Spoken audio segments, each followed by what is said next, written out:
Hello, welcome back to the library, guys. Let's talk Holy Grails. Now, the term Holy Grail can be thrown about in different definitions and in different circles mean different things. For some, a Holy Grail is finally grabbing that really super expensive but insanely popular for no reason video game. Others, Holy Grail might be a promotional item that was not released to the general public. For me, Holy Grail has always been something more contextual. It's the provenance of the object rather than the object itself that was more important to me. And after 20 years of hunting and tracking, I finally found one of the few items I would consider a Holy Grail. Now, for my Grail to have the proper context, we need to go back to 1995 on the launch of the PlayStation, when American folks who were just now getting their launch day systems discovered a cute little problem with the operating system inside the PlayStation. If you threw an American disc into the music player and you took a spring and you put it in the lid switch and propped it onto the lid so the system thought the lid was closed, it would load the track in the music CD player, stop the disc, and then you could take a Japanese game, swap the disc, close the lid, and exit out, and it would play the import just fine, allowing you to have the best of both worlds. Now, of course, Sony of America and all their publishers freaked out because if people were sending their money to Japan and importers, they weren't spending their money on the American releases and funding the American companies. So they fixed that problem. Then, as time went on, and people found other ways around the spring trick, like using what were essentially bootleg Game Sharks like the Goldfinger and a spring trick to do it, or using an actual CD to act as the swap disc, they were still playing the bootlegs and the import games. Now, the pirating and bootlegging of games really didn't hit its strong stride until the first mod chips came out. And if you're too young to remember, basically a mod chip is a little chip that you'd solder into the PlayStation, and it would essentially negate all the territory locks. So you didn't matter what country your game came from or if it was a copied CDR. If you threw it in there, the system would play it. The problem is that Sony kept getting rid of every avenue that the bootleg and import games could be played. They got rid of the CD swap, they got rid of the spring trick, they got rid of the parallel port, so you couldn't even use a standard Game Shark at the time, even if you were trying to use it legitimately. Then they also put software on CDs that if your real, actual, legit American disc detected the mod chip in the system, you could not play that official American disc. So you had to go either unmod your system or buy a non-modded system. It was just a ridiculous...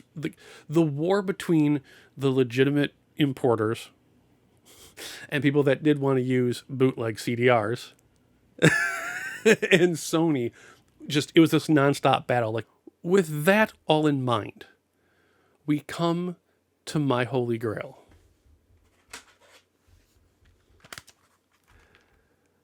Final Fantasy Tactics, Greatest Hits, or, as it's now known, the only bootleg game that Sony of America ever published. Here's what happened. When this launched, a couple of people discovered that the game wouldn't boot. It would actually default to the please insert a PlayStation CD-ROM screen that you would get if you were normally trying to play a Japanese or European game. Oddly enough, if it was a burned game, it would default to the music screen. So clearly, the PlayStation knew it was a legit PlayStation disc. It just didn't know what to do with it. The irony here is that during the recall process, there were so many mod-chipped systems out in the consumer base that most people might not have realized they had this unplayable copy because this copy only plays on modded PlayStations. Seriously. So, what happened? Well, I don't know, to tell you the truth, because the only reason I know this exists and this happened is because I found out when I was still working at High Score Microplay and walked over to the mall for my normal game runs. And a friend who worked at EB was like, yeah, dude, like we had to like send back a whole bunch of Final Fantasy copies and so forth. Now I was too late to the party to snag one just to have it. So from that point, I had been looking for this damn game for 20 plus years and finally found it on eBay. God bless. What makes this mystery so bizarre is the only reason I know about it is because I was there. Scout's Honor, I spent 2 weeks going through archive.org, retro mags, any issue around that time, be it 4 months in advance or 6 months in advance. I could have sworn there was an article, specifically in GamePro's Watchdog writing area, articles, that it was a known thing. But what's crazy is once I got this and started explaining to everyone what I'd found, no one knew about it. So it's like, what, like, was Sony just that stealthy? Like, I honestly don't know I don't know how many copies of this game got out there. Because like I said, if you had a modded system, you were none the wiser. You were enjoying your copy of the greatest hits game. Now, obviously the provenance of this is that Sony's anti-modding and anti-importing bit them in the ass real hard with this fuck up. The problem is that after all this time, I still don't know what caused the problem. Case in point, if you throw the game into a mod system, it plays fine. If you throw the game into the Polymega, I figured it might have been a region issue, like maybe it was coded to European, maybe it was coded to Japan. If I throw it in the Polymega, it pulls up the proper American installation of the game. So it's not a region code problem. It can't be an overall error with the Warble track, that is basically how the anti-piracy track works, because if it was a Warble track issue, it would do what a CDR does and default to the music screen. I burned this game's binq file with redump.org's program and 2 other programs, and then used a comparison tool to compare all the files. The only difference between this and 3 other working copies was the offset of the track. But the problem is that offset is the same offset in other working copies of the game. So what the hell happened? The only thing I can think of is there was a crazy story with a Super Mario 64 speedrunner that performed this crazy vertical leap, and no one could figure out how he did it. And essentially the short version is that there is this atmospheric, I guess you'd call it effect, that happens where I think it's an electron can pass through something. It's a super tiny little thing and screw it up. I'd watched a video on it where they had a similar situation with that, where it messed up a voting machine from like years ago, not our elections, but from years ago, where it accidentally added 10,000 votes to someone by simply flipping a 0 and a 1 bit in the computer motherboard, the program. The fact that this registers as an American game and registers as a licensed game, no matter what you throw at it, I'm wondering if that's what happened during the manufacturing process of this disc. One of those atmospheric little atoms or electrons or whatever it was just hit the machine at the right time and spit out a whole bunch of non-working discs.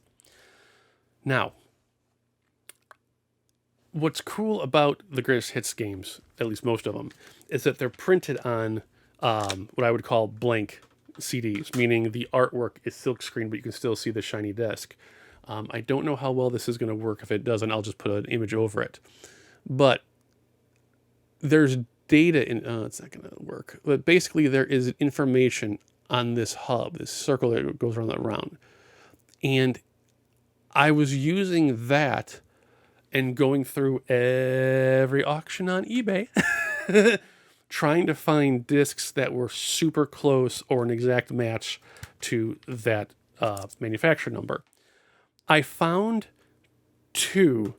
One that had, there's 3 digits. I'm assuming it's something to the effect of like one is the stack of CDs, one is the for lack of a better term, the shelf of stacks of CDs, and then the overall like big run of CDs. I learned a couple of things. One, there is a set of prints that have 14, which is my other one that works fine. Though 14 is a winner. It's gonna work just fine. The closest I got to this was one where just the second digit was different, and then one where the third digit was different within like, I think it was like 6 or 7. Like mine is an 01, the other one was a 06 or 07, and both of those copies worked fine. In going through all the eBay auctions, and when I say eBay auctions, I mean I used eBay's zoom tool on the photo of their disc and then took my phone and zoomed that in and then looked at that so I was getting a double magnification so I could read. The closest I can get to this disc's serial number, where mine is 01, is 05, I think, but I can't remember if it was an 05 or an 02. For the copies I bought, trying to get as close as possible and them all working, the lowest number I can find is that possible 05. So it makes me wonder if the numbers ending in 01 to 04, if those were the recalled copies, because 0 through 4 and then I think 7 are the only ones I haven't seen yet. I've seen plenty of copies of 10, of 06, which I think is one of mine, and then another one, and then the 14 one for sure. So I don't know what to tell you. I don't know how many of these copies are still in existence, because if you're using an emulator or a modded system, it's going to play just fine. The only way you know if you have a copy, technically, without knowing the serial number on mine, is if you have an unmodded PlayStation. But like I said, I went through all of eBay, and no one currently has the disc. So if you're looking for one, hang back for about a few months. let the auctions recycle. But yeah, guys, I cannot tell you how insanely happy I was. I did pay triple digits for this, but only because I wanted it. Like this, I couldn't, outside of like a 10 million box complete, beautiful condition, 10 million PlayStation system, I can't think of another Holy Grail that I desire than this particular bootleg. It was I laughed so hard when my EV Games friend had told me what happened and how it only worked on the mod systems. It was the funniest thing ever to me. And now I have it. And once I get it scanned in, I'll load it up on Game-Rave.com. I will post the serial numbers and everything, what to look for. All I ask for you guys is please, please, please do not pester eBay auction sellers. Like I said, if you are trying to find one, literally just use the hover over on their image and then use your phone magnification. You can read the numbers easily. I think out of, what was it, like 25 times 7 pages of auctions, there were only 2 discs I couldn't read. So just be careful, be kind, and be courteous. All right, guys, if you have any questions, obviously comment down below. As I've mentioned before, if you check out Jeff Kane's I Am Error website, he's got a bunch of cool misprints. I'll be getting him the info for this. Have you guys ever had a crazy issue with the game not working for a funny reason? If so, let me know in the comments below. Let's get the conversation started. Have a safe week, you guys. Take care. I'll see you next episode. Have a good one.